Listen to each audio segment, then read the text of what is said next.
Good morning, everyone. It can be said that Typhoon凤凰was the shortest-lived typhoon over Taiwan, because it made landfall in Hangchun at 7:40 p.m. yesterday, but in just 20 minutes, it weakened into a tropical depression. However, let's look at the current situation. There is still a lot of moisture in the air, because even after it weakened into a tropical depression, there is still some residual moisture. Coupled with the northeast monsoon blowing in, areas including northern Taiwan and Yilin are still prone to intermittent showers and even heavy rain. The Weather Bureau has also issued heavy rain warnings for mountainous areas of Taipei and New Taipei City, as well as the northern coast. In addition to the heavy rain warnings, strong wind warnings are also still in effect. Namely, counties and cities in western Taiwan, from New Taipei City to Pingtung, should be aware of strong gusts of wind ranging from 6 to 8 on the Beaufort scale today. The outlying islands of Orchid Island, Green Island, Penghu, Kinmen, and Matsu are also likely to experience strong gusts of wind ranging from 6 to 8 on the Beaufort scale. However, as I mentioned earlier, Typhoon凤凰can be said to be the shortest-lived typhoon over Taiwan in history. Why do I say this? Because it made landfall in Hangchun at 7:40 p.m. yesterday, but its intensity had already weakened before landfall. Before landfall, its maximum sustained wind speed was only about 18 meters per second, which is the lower limit for a weak typhoon. Therefore, there was much speculation yesterday about whether it would make landfall in Taiwan or pass over Taiwan as a tropical depression. It seems it did make landfall, but its lifespan after landfall was very short because it was disrupted by the terrain.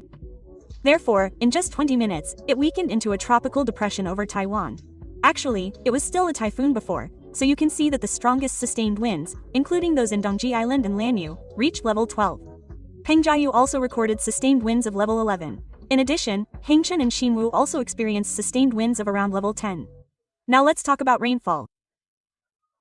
You can see that the main rainfall is still concentrated in the eastern part of the country, especially in Yilin, where the rainfall reached the level of a torrential downpour.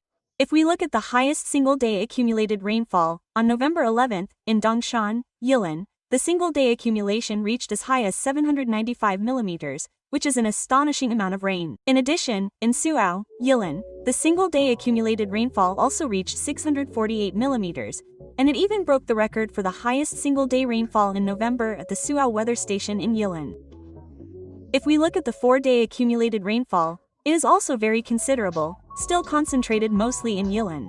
For example, Donglao Township in Yilin recorded over 1,000 millimeters in 4 days, and Dongshan also had nearly 968 millimeters. However, we still need to remind you that although it has weakened to a tropical depression, due to the influence of the northeast monsoon, the rain will continue today. Looking at the last chart, including today, northern Taiwan and Yilin are prone to localized heavy rain. Tomorrow, the northeast monsoon will weaken, and the rain will subside slightly, especially on Saturday and Sunday, when the northeast monsoon will further weaken, so the weather will improve slightly. However, next Monday, the northeast monsoon will move southward, and cold air will arrive, at which time northern Taiwan and the eastern part of the country will experience wet and cold weather. That concludes this segment. I'll hand the time back to the anchor.